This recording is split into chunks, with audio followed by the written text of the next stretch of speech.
What's going on, guys? Welcome to RCRV. Today we're going to be doing a cheap solution for an RV inverter. We're over here at Renzo's Camper, another member of RCRV, and he got a standalone Krieger 2000 watt inverter system. You actually hook it up to a battery and then it's got plugs so you can plug in, devices into it. They're not very expensive. This thing was probably just a couple $100. It's not meant to be a built-in system. It does not have a pass-through power like if you would have something built into your RV. But instead of spending all this money, they just want something to be able to plug in a couple small devices while they're boondocking.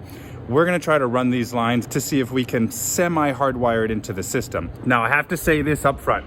I am not an electrician. I am not a professional anything. I'm just a kind of a handyman. So if you are thinking about doing something like this for yourself, please do your research, especially when you're working with electrical. Don't use this as an all-inclusive guide. Just take this video as some ideas. Before we get started, I have to apologize. I did not bring any of my camera equipment. I just showed up here, but then I thought, hey, this would probably be a pretty good video. So I apologize if there's some shaky footage. I'm gonna be recording this whole thing from my phone, but I think it'll be a pretty cool little install and I wanted to share it with you guys. I bought some 14-2 Romex wire and I've got some pigtails that at the end of the wire, we're gonna wire this up to be able to plug it into the inverter. And then we're gonna run the wires through the camper and actually put dedicated outlets in the camper that will be connected to the inverter. Now, the unique thing about this inverter is it does come with an on-off switch. So it'll be direct wired to the battery. Hypothetically, with everything plugged in to our outlets, you could turn the switch on, make the outlets live off the inverter, and then have power while you're boondocking. All right, we're gonna go under here in the storage, so forgive me if the audio is a little bit echoey. We've got this big covered top here. The first thing you need to do is you need to kind of get a wiring map of how we're gonna run the wires. The inverter is gonna be here in the nose cap. The inverter has 2 plugins, so I'm gonna run 2 outlets. I'm thinking about putting one in the bedroom, and then I would like to get one somewhere in the main living room area. So what I've done is I drilled a hole up here. I've ran my electrical wire here. So we have successfully run the Romex from the nose up here, and you see I've got it secured to the ceiling, and then we're going right up to the bathroom fixtures. I pulled it up through the bathroom sink, followed the water pipes that they already had drilled out, and then I secured it to the bottom of the sink and then cut out a spot right on the side for the electrical outlet that will be right under the desk. So it'll still be fairly close if they're gonna put laptops or something on there. So we've got this first line run. Now it's time to do the last line. I have to figure out a way how to get from this nose cap to the underbody. And then my plan is we're gonna run it to the kitchen island. The kitchen island comes out right here. So we're gonna have to get under this door in the frame. But if I can come out in here from the underbody, run up there, this is the kitchen island that goes this way.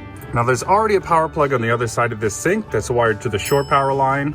So my plan is to put the inverter plug on the other side, and there's enough room on the other side of that basin for me to get an outlet since there's already one there. So we're gonna see how I get down there, and then once I get to this area here, it should make it a lot easier. So here's our first line coming out. This is the one that runs to the bathroom.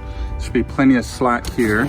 My plan is to just mount the inverter up there. Now the second line needs to go down, and as you see, this whole floor is metal. So I'm not gonna be able to go down there. And this back wall is metal up to here. However, I do see a trace for some electrical lines here that go through this wall. There's a cutout hole in there. I'll put my hat on, it's getting cold out here. So I signed a flashlight in there. It looks like that little intake comes down here to this frame rail here. So what I'm gonna do is I'm gonna take off this underbody here, and we're gonna see if we can't see the flashlight shining through there. All right, we got a bunch of light. There it is. All right, that's gonna be my trace. We should be able to get as far down in the camper as we need to. So you have 2 plastic shields here for these 2 lines of running. I don't wanna run the Romex electrical wire straight through here for fear that the bouncing and jiggling is gonna rub on this metal. So I'm gonna try to snake it into here and then hopefully have it come out the other side. Here's our line.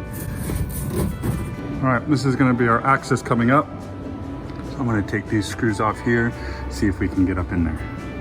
All right, so we're up in here. I don't have a tank here, which is good. Now there is a holding tank right there, that would have been in our way. So had I come up there, I would have had to get a new plan, but it looks like I've lucked out. There is no holding tank in this area, and I have direct access up there to the subfloor to go straight up. It looks like this will work in this location. I'm gonna try to get under here and take some measurements so I can know where those steel cross beams are, and then try to transfer those measurements to the top so I know where to drill down. All right, so I measured the bottom, and I need to come at least 8 or 9 inches over from the stairs. Would put it right in line with this rail. So this would be 8 inches right here. And then the frame doesn't start for another 16 inches from the outside here. So I probably need to go, this is 4 inches. So I'm gonna say about 20 inches in. I can go more, so the further I go is not a problem. So 20 inches. So I think we're gonna put it right here because I don't want the drawer interfering with it. So if we put it right here on the side, should be perfect. And then we can secure it up and then go over. I don't care how much you measure or how many times you measure. Anytime you're getting ready to drill holes in your camper, you're still a little nervous.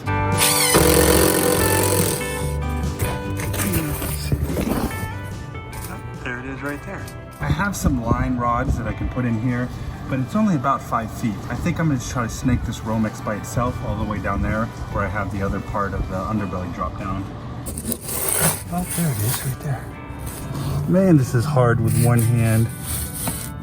All right, it's a little too far for me to grab, so I gotta go back here to the truck. I run low voltage wiring for my company. There's a lot of tips and tricks. Fishing rods are usually the best. We have all kinds here, but I will tell you, one of the best secret tools in the arsenal is just an old school coat hanger. Alrighty, here we go. This is definitely a two-hand job. Hey, there it is. I'm gonna need to measure out this slack so I can secure it up, down the side there, and then to the front. So a good trick to measure slack is just pull all your cable slack, probably more than you need, run it over to your connection, do your connections, and then secure back. So pulling slack as you need it, pushing it back when you don't need it. And that way you're sure to have enough to do any 90-degree turns or weird angles. You can continue to pull slack and you just trim back as you go all the way back up. And that way the whole line will be secure and you just use the amount that you need.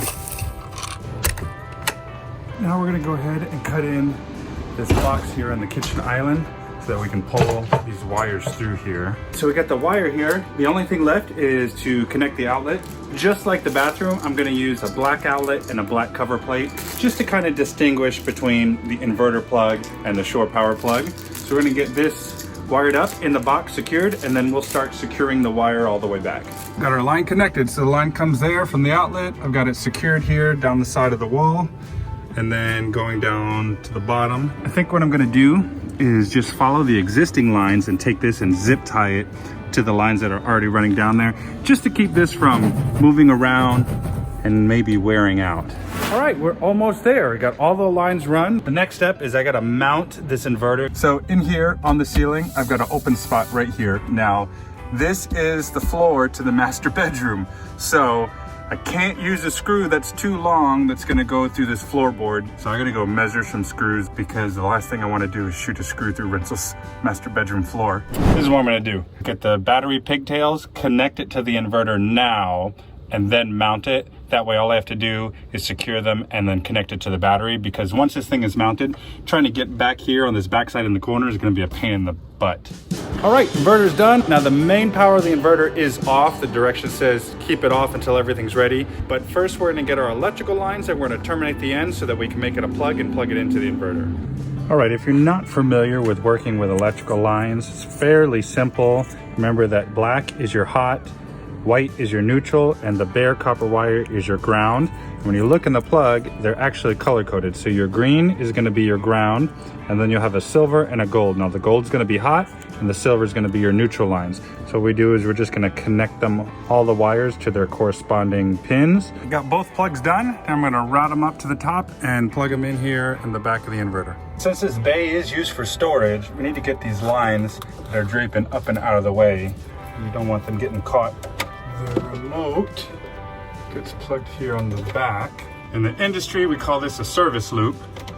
So you just take your extra slack, coil it so it's neat, but you still have extra in case you ever need to cut and pull some more or redo a connection. So we got both the outlets that we wired up in the camper. They're connected up here, zip tied, and then they go into the camper.